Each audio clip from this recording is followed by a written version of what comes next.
अस्सलाम वालेकुम नाज़रीन, आप देख रहे हैं प्रोग्राम हेल्थ 21 और मैं हूं परविशा महमूद और ईसा लैब की जानिब से आपको प्रोग्राम में खुशामदीद कहती हूं। उम्मीद करती हूं आप सब बिल्कुल ठीक होंगे, खैरियत से होंगे और अपना ख्याल रख रहे होंगे।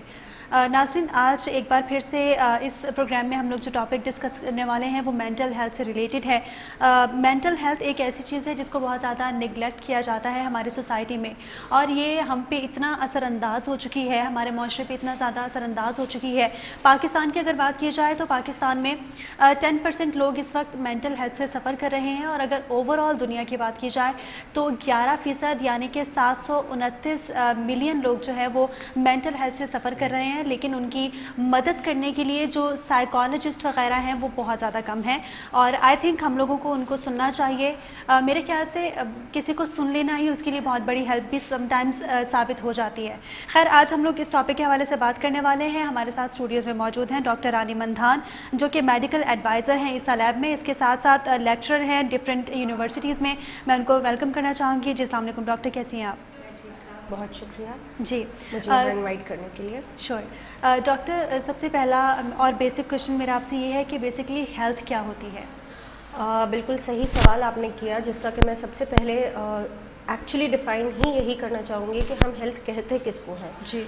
जो कि हम आज तक समझते आए हैं कि अगर कोई एक इंसान मेरे सामने जो चल फिर सकता है और जिसको हम आम लैंग्वेज में कहते हैं कि हट्टा कट्टा अगर हमें महसूस होता है कि वो चल पा रहा है, उठ के खड़ा हुआ है और मुझसे बातचीत कर रहा है, तो हम शायद ये समझते हैं कि हाँ वो हेल्दी है। या किसी को हल्का सा बुखार है, नज़ला है, खांसी है, तो हम ये कहते हैं कि हाँ ठीक है शायद वो बीमार है, या फिर उसको किसी को कोई बड़ी बीमारी है तो हम कहते हैं कि वो बीमार है। अगर हम इसको जो है वो WHO के हिसाब से देखा जाए तो एक प्रॉपर डेफिनेशन है जिसको हम कहते हैं कि हम उसको हेल्थ की एक डिफाइंड, हमारे पास प्रॉपर डेफिनेशन है जिसके अंडर काफ़ी क्राइटेरियाज आते हैं। दैट इज़ हम उसमें we define health as to be a complete physical, mental and social wellbeing. That is जिसमें हम जिसको हेल्थ समझते हैं कि हम फिजिकली तो एक्टिव देखते हैं इंसान को, हम देख पा रहे हैं तो हम समझते हैं कि हमारे सामने ठीक ठाक है तो वो हेल्दी है। Actually, we do not define health as to be that way. It has to be having a physical, mental and social. अब physical तो हमें समझ आती है कि हम खड़े हो पा रहे हैं, हम चल पा रहे हैं, हम खड़े हो पा रहे हैं, हम कामकाज कर पा रहे हैं। Mental की बात करें तो how do we define that? एक बंदा mentally healthy, फिजिकली हेल्दी और अगर सोशली हेल्दी है तभी हम उसको जो है वो हम टैग कर सकते हैं कि वो जो है वो हेल्दी इंडिविजुअल है। ठीक है, एक्चुअली मिस कर जाते हैं। ठीक है डॉक्टर, हेल्थ को तो आपने डिफ़ाइन किया बहुत अच्छी तरह, आपने बताया कि बेसिकली हेल्थ में क्या क्या चीज़ें आ जाती हैं और क्या हेल्थ को बेसिकली कहते क्या हैं। लेकिन अगर मेंटल हेल्थ की बात की जाए, जिस तरह मैंने कहा कि पूरी दुनिया में इस वक्त 729 मिलियन लोग मेंटल हेल्थ से सफ़र कर रहे हैं और उनको बहुत सारी प्रॉब्लम्स हो सकती हैं। जैसे कि काफ़ी लोगों का ये कहना होता है कि उनको प्राइवेट लाइफ यानी पर्सनल लाइफ से रिलेटेड कुछ प्रॉब्लम्स होती हैं, कुछ लोगों को फाइनेंशियल इश्यूज़ होते हैं, एंड हर एक का डिफरेंट अपना एक लेवल है डिप्रेशन या स्ट्रेस का। तो आप मेंटल हेल्थ को किस तरह डिफाइन करेंगी? मैं आपसे एक बार फिर शुक्रगुजार हूँ कि आपने बहुत अच्छा सवाल किया है मुझसे कि हम मेंटल हेल्थ कैसे कहते किसको हैं। अगर मैं जनरली भी बात करूँ, आपसे ही अगर मैं पूछ लूँ तो आप किसको कहेंगे कि ये मेंटली एक्टिव होना अलग बात है और हेल्दी होना हम किसको कहते हैं?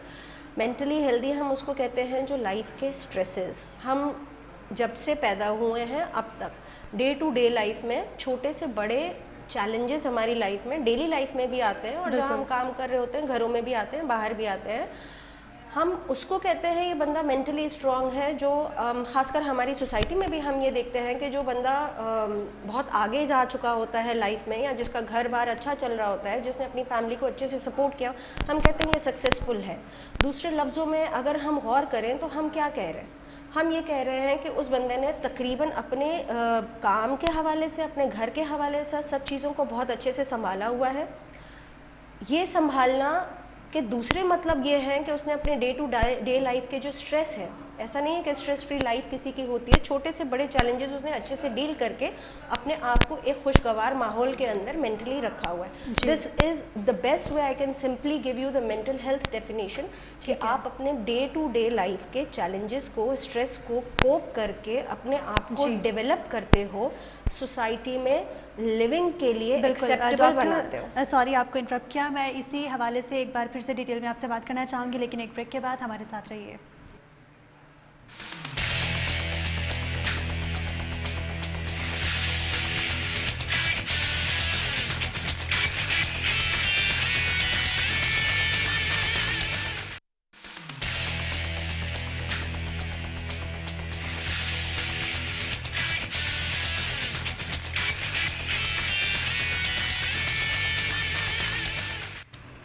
वेलकम बैक नाज़रीन। ब्रेक से पहले बात कर रहे थे हम लोग मेंटल हेल्थ के हवाले से।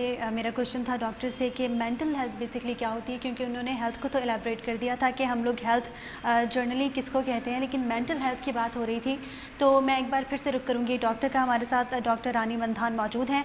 डॉक्टर, मैं चाहूँगी एक बार फिर से आप इसको एलैबोरेट कर दें कि बेसिकली मेंटल हेल्थ क्या होती है। हम पहले भी इसी पे बात कर रहे थे और हम इसी को ही जो है वो ख़ास तौर पे मैं बताना चाहूँगी कि हम मेंटल, जिसको मैं नॉर्मल ज़बान में कहूँ तो हम कहते हैं कि ये बहुत बाशऊर है, या फिर इसमें बहुत अकल है, या फिर ये बहुत कामयाब इंसान है।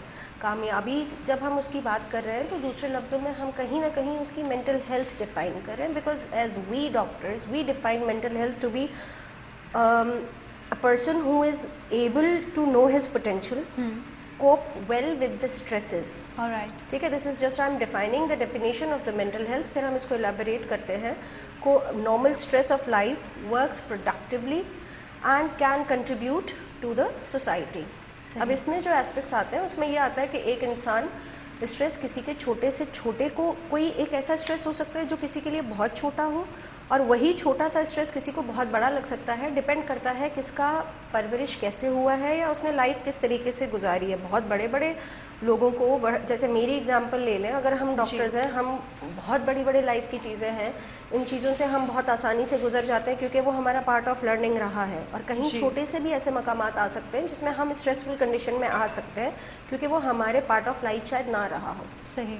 सो जनरली हम ये कहते हैं कि एक इंसान जो आपके डेली लाइफ के या फिर ज़िंदगी में आने वाले चैलेंजेस को बहुत हिम्मत से पार करके या फिर उसमें सॉल्यूशन ढूंढे कि मैं इस मुश्किल से कैसे निकल सकता हूँ, या फिर उसका कोई सॉल्यूशन निकाल के अपने आप को तो सस्टेन करे और फिर उसमें इतना शऊर हो कि वो मुआशरे में अपने आप को सस्टेन कर पाए। That is how we define as to be mentally healthy. इसके बरक्स ये होता है कि कुछ लोगों को जब स्ट्रेस का सामना करना पड़ता है, आया छोटे से छोटा हो या सीरियसली शायद वो बहुत बड़ा स्ट्रेस हो किसी के लिए भी, वो इंसान वहाँ से थोड़ा सा जी चुरा के उस सिचुएशन से भागने की कोशिश करता है, because his mental capabilities are not letting him to find out the solution. इतना सा इसमें जो है वो फ़र्क आता है। फिर उसमें काफ़ी सारी डाइवर्सिटीज़ आती हैं कि किस हद तक की नौयत की वो बात है, कि वो किस हद तक घबराता है या उसके रिफ्लेक्सली वो क्या कर रहा है। आया वो सिचुएशन छोड़ रहा है, वो अपना बिहेवियर चेंज कर रहा है, जिसमें फिर बहुत सारी मखसूस किस्म की हम बीमारियां नाम लेते हैं कि वो घबरा रहा है तो उसको एंजाइटी हो सकती है, वो उदास हो जाता है तो उसको डिप्रेशन हो सकता है। But actually how well you can cope with the stress of your day to do challenges, that defines your mental health. सही। Doctor, I want you to describe difference between depression और anxiety. लोगों को अक्सर नहीं पता होता कि depression basically क्या है या फिर एंजाइटी क्या है, और इसके अलावा कॉमन सिम्टम्स क्या होते हैं इन दोनों के। जैसे अभी मैंने आपसे यही कहा, देखें, मेंटली हेल्दी हम उसको कहते हैं जिस इंसान के अंदर ये काबिलियत है कि वो अपने चैलेंजेस को एक्सेप्ट करके उसका कहीं ना कहीं से सोल्यूशन निकाल सके। अब ये लर्निंग से भी आ सकता है या आपकी नफ्स से भी आ सकता है। कुछ लोग अपने नफ्स से इतने मैं कहूँगी बाशऊर होते हैं कि वो चैलेंजेस उनको बड़े नहीं लगते हैं, किसी की ट्रेनिंग ऐसी होती है। और कुछ लोग ऐसे होते हैं जिन्होंने चैलेंजेस को एक्सेप्ट नहीं किया होता, या फिर उनकी अपनी पर्सनालिटी में ऐसा होता है कि वो उन सिचुएशन से घबरा जाते हैं। सही। जैसे एक छोटी सी मैं एग्जांपल देती हूँ पढ़ाई की, स्टूडेंट्स की। और अगर कोई स्टूडेंट्स होते हैं जिनको पढ़ाई मुश्किल नहीं लगती, और कोई स्टूडेंट्स होते हैं जिनको हर चीज़ आसान लगती जाती है, और वो पोजीशन होल्डर्स भी होते हैं। फ़र्क सिर्फ इतना होता है कि वो उनको चैलेंज इतना बड़ा नहीं लग रहा होता। ठीक है, तो सबसे पहला एक इंसानी रिफ्लेक्स है कि मुझे जो चीज़ मुश्किल लग रही होगी उसमें मैं घबरा रही होंगी। अगर मैंने कभी कैमरा फेस ना किया होता तो मैं यहाँ पे आ रही होंगी तो मैं भी घबरा रही होंगी, मैं नर्वस हो रही होंगी कि कैसे होगा, नए काम में हर कोई घबरा जी।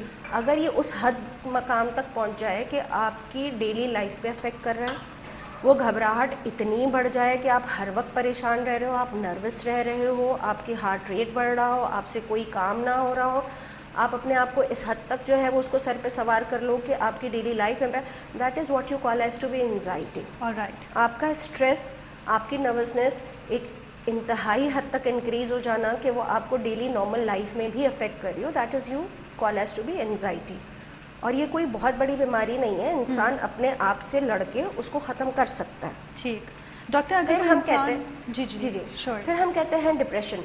डिप्रेशन इसके बरक्स ये है कि आप घबराना एक अलग चीज़ है। कुछ लोग होते हैं जो जिनकी पर्सनालिटी में ये होता है कि अगर उनको कोई चैलेंजेस आते हैं या चैलेंजेस नहीं भी आते हैं, थोड़े इंट्रोवर्ट होते हैं या फिर उनको उन चैलेंजेस से चूँकि लड़ने की काबिलियत शायद नहीं महसूस होती, वो चुप रहना शुरू कर देते हैं, उदास रहना शुरू कर देते हैं, अकेले रहना शुरू कर देते हैं। They wouldn't want to mingle, they wouldn't want to talk, और वो अपने दिल की बात खोलेंगे भी नहीं, और ज़्यादातर वो खुशी से अपने आप को बहुत दूर लेके जाके अकेलेपन की जिंदगी, उसको फिर हम डालते हैं डिप्रेशन के अंदर कि भाई ये एक डिप्रेसिव किस्म का जो है वो उनका मेंटल स्टेट है। बिल्कुल, डिप्रेशन किस्म का मेंटल स्टेट है। बहुत अच्छा जवाब दिया आपने डॉक्टर। मैं इसी पे आप एक बार फिर से आऊँगी, लेकिन एक बार फिर से वक्त हुआ एक ब्रेक का, हमारे साथ रहिए।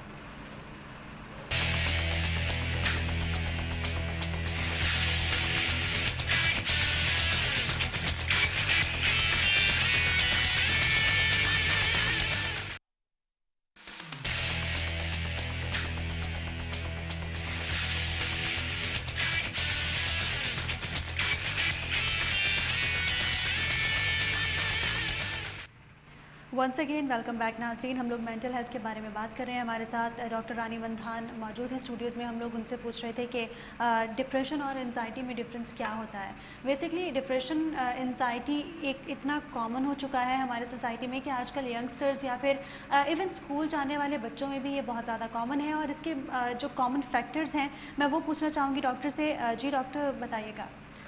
आज का हम जबकि ये हर जगह बात हो रही होती है, और कोविड के बाद तो मेरे ख्याल से ये बहुत ज़्यादा जो है वो डॉक्टर्स ने और बड़े बड़े जगहों पे ये कहा जाता है कि मेंटल हेल्थ के बारे में लोगों को जो है अवेयर किया जाए। मैं ये पूछूंगी कि इसकी सबसे बड़ी ज़रूरत आई क्यों? कोविड से पहले ऐसा नहीं था कि लोग घरों में अकेले हैं या फिर सिर्फ घरों तक महदूद हैं और उनकी एक्टिविटीज़ बाहर की नहीं है। और अगर कोविड के बाद हम कहते हैं कि मेंटल हेल्थ का जो है वो किसी न किसी को जो है वो ज़रूरत है या फिर अवेयरनेस सेशन हमें करने हैं, तो सवाल ये उठता है कि ऐसा ही क्यों? तो अगर हम उसमें देखेंगे तो दो फैक्टर्स हैं। एक कि आप घर पे हो, आपके पास कहीं जाने की जगह नहीं है, और दूसरा ये कि आपके अंदर एक खौफ है। खौफ है कि शायद कोई भी खौफ हो सकता है जिसका इलाज नहीं है। As I said, stress if solved, challenge if accepted and sort out with the solution, maybe that is your mental health। ये एक ऐसा चैलेंज था जिसमें पूरी दुनिया ही घबरा गई थी कि भाई जो है वो शायद इसका सोल्यूशन ही नहीं है। तो कोई कितना भी मेंटली हेल्दी हो, उसको ये लग रहा होगा कि भाई ये जब दुनिया के पास इलाज नहीं है तो मैं अब घर बैठ के एक स्ट्रेस की सिचुएशन में आके इंसान 2 साल या 2.5 साल तक अपने आप के साथ एक खौफ की जिंदगी जी रहा है। बिल्कुल। आप इसको कंपेयर कीजिए एक स्टूडेंट की लाइफ से। 5 साल या 4 साल वो जाता है, यूनिवर्सिटी पढ़ता है, उसकी ज़िंदगी में डेली नए चैलेंजेस आते हैं घर से निकलने से, यूनिवर्सिटी पहुंचने से, और ज़रूरी नहीं है कि वो हर सब्जेक्ट उसको इजी लग रहा हो या किसी फ्रेंड का एटीट्यूड उसको, हर कोई अपनी एक मखसूस निज़ाम से निकल के बाहर जा रहा हो। बिल्कुल ऐसा ही है। Now accepting the COVID stress and accepting these stress day to day life, ज़रूरी नहीं है कि हर बच्चे के लिए वो इतना आसान रहा हो रहा, क्योंकि सबकी ज़िंदगी एक अलग मकाम से आ रही है। होता ये है कि ये स्टूडेंट्स या तो उसको एक्सेप्ट कर लेते हैं, या तो वो अडाप्ट कर लेते हैं, या तो फिर उनका मेंटली इतना माइंड होता है, पीछे से सोशली उन लोग इतने वेलबींग होती है कि उनके पास इतनी सपोर्ट होती है कि वो उसको फेस कर लेते हैं। कुछ बच्चे होते हैं जो नहीं फेस कर पा रहे होते, उन अपने अंदर रखते हैं। 2 आउटलेट्स हो सकते हैं कि घर जाके किसी बड़े से शेयर किया और सोल्यूशन आ गया। ठीक है। Every time if your brain is not coming up with solution, you have the help. If you get the help from your parents, good enough, maybe that sorts out, and then you feel more healthy कि भाई मेरे पास तो एक बाकायदगी से एक support है, emotional, social, और मुझे रास्ता दिखा रही है। बिल्कुल। और आजकल का जो हम कहेंगे कि लाइफस्टाइल है, parents are too busy to be listening to the every aspect of their children. बिल्कुल, मैं इसी पॉइंट पे आने वाली थी कि आजकल अगर यूथ को देखा जाए तो कोई उनके पास शेयर करने के लिए होता नहीं है, और अगर वो घर जाके कोशिश करें कि अपने पेरेंट्स से डिस्कस करें, ये आई थिंक हर घर का प्रॉब्लम है। ये हर घर है। पढ़ाई एक स्ट्रेस है जो लेके जब बच्चा घर जाता है तो उसको स्ट्रेस नहीं भी है तो आधा घंटा went out is must, so that you get the feedback. और ये नहीं होता क्योंकि हम घर पहुंचते हैं, यूनिवर्सिटीज़ 4 बजे 8 बजे ख़त्म होती है, अगले दिन सुबह उठना होता है, पेरेंट्स थके हुए आते हैं, किसी ने किसी से बातचीत नहीं की। अब वो खौफ नहीं भी है तो कोई भी सोच किसी भी किस्म की आपके अंदर अमलगमेट हो रही है। अब वो किसी ना किसी तरह, अब जब आप उसका सोल्यूशन नहीं होता है, वो सोच चल रही होती है। अगर तो वो किसी नेगेटिव एस्पेक्ट पे चली जाती है तो it is retain, the negative energy is retain within your body, that can affect your mind. जब तक कि आप उसको किसी दोस्त से शेयर कर लो, या तो किसी किताब के, पहले ज़माने में किताबें पढ़ी जाती थी, किताबों से सॉल्यूशंस आते थे। पहले ज़माने में लोग कुरान मजीद पे ज़्यादा ध्यान, अब तो इतना बिजी स्केड्यूल है कि इंसान नमाज पढ़ ले, वो भी बड़ी बात। मीन्स सजदे में भी बंदा अल्लाह ताला से भी वेंट आउट कर लेता था। Means keeping inside your negative energy with in your body, जो कि आज की डेली लाइफ का बहुत हिस्सा है, दैट इज़ स्ट्रेस। और आजकल के स्टूडेंट्स को इसका, अगर पहली बात, अगर ये कहीं और से नहीं मिल रहा तो दोस्तों के साथ हो जाए।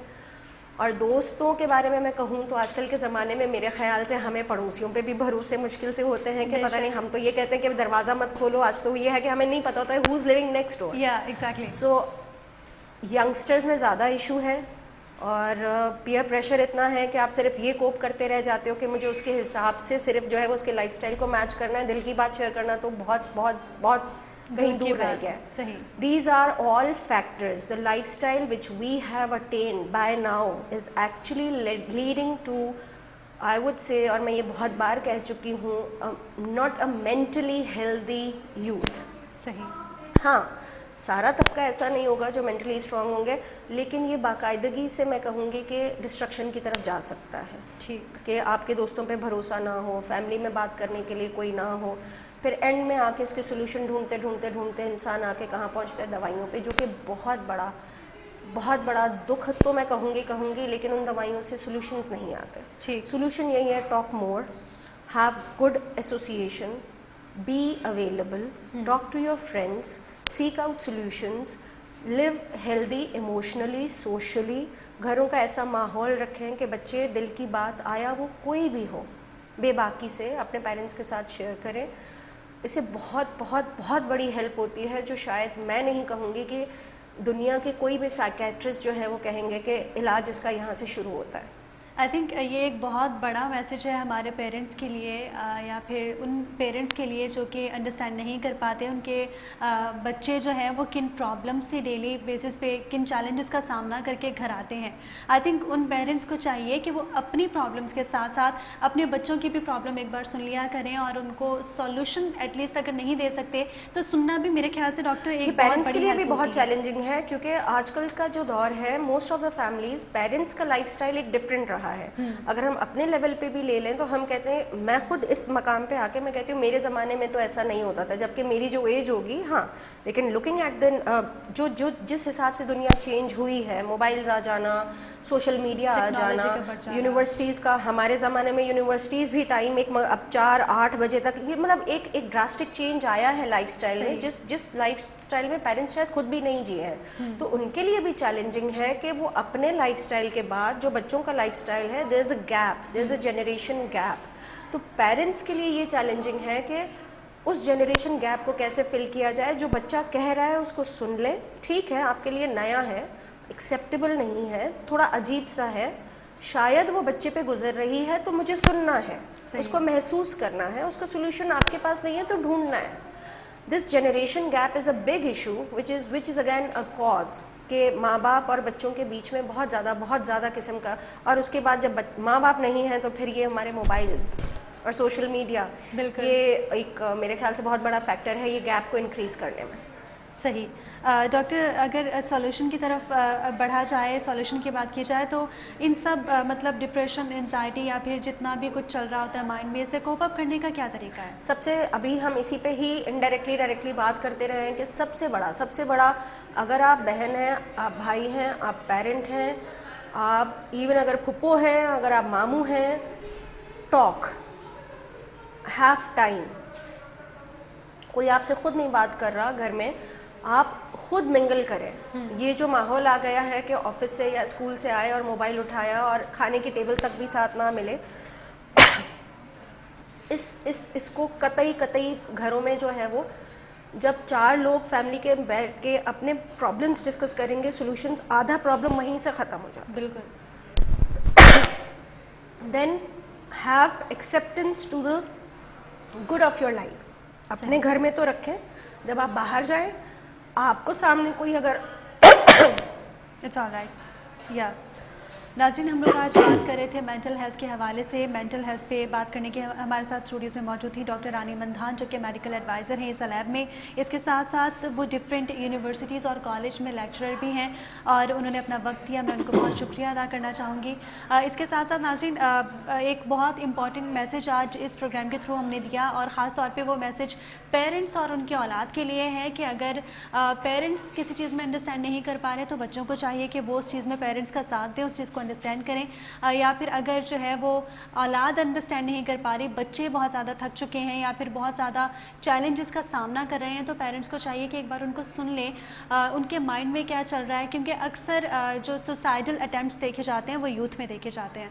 तो मेरा भी एक यही रिक्वेस्ट है पेरेंट्स से कि अपने बच्चों को एटलीस्ट एक बार सुन लिया करें। हो सकता है आप उनकी सिर्फ बात सुन के ही आधा उनको सॉल्यूशन प्रोवाइड कर दें। इसी के साथ ही मुझे और मेरी पूरी टीम को इजाज़त दीजिए। अल्लाह हाफ़िज़।